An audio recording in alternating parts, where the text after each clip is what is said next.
Hi, I'm Thomas Fox Averill.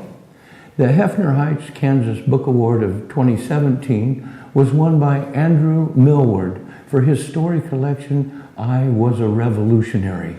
The judge was Grant Tracey, professor of English at the University of Northern Iowa and fiction editor of North American Review. His story collections are Lovers and Strangers, Parallel Lines in the Hockey Universe, Playing Mac, a novella in 2 acts and other scenes, and the most recent final stanzas.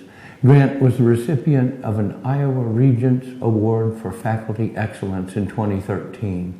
His crime novel, Cheap Amusements, is set in 1965 Toronto.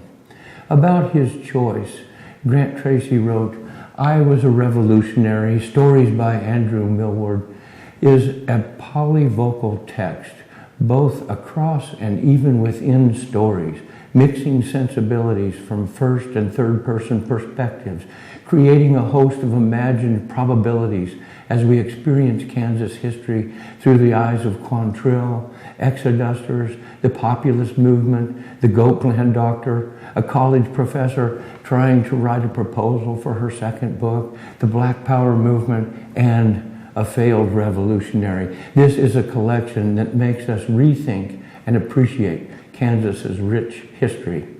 It does for the 34th star what Bernard Malamud did for New York and John Steinbeck did for California, poignant and exquisite. Here's an excerpt from the beginning of The Burning of Lawrence. Photograph.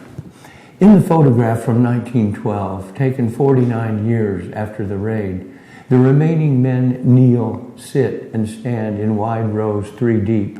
As I counted, there were nearly 50 men in all. The photographer had to move the camera so far back that their expressions are only the ghosts of expressions. You can tell they are hardened, though, gaunt and weathered. These are faces for breaking firewood over. These men survived the raid, but they weren't survivors of the raid. They were what was left of Quantrill's band of 450 that rode through Lawrence, Kansas in August of 1863 and murdered most of the men and boys in town.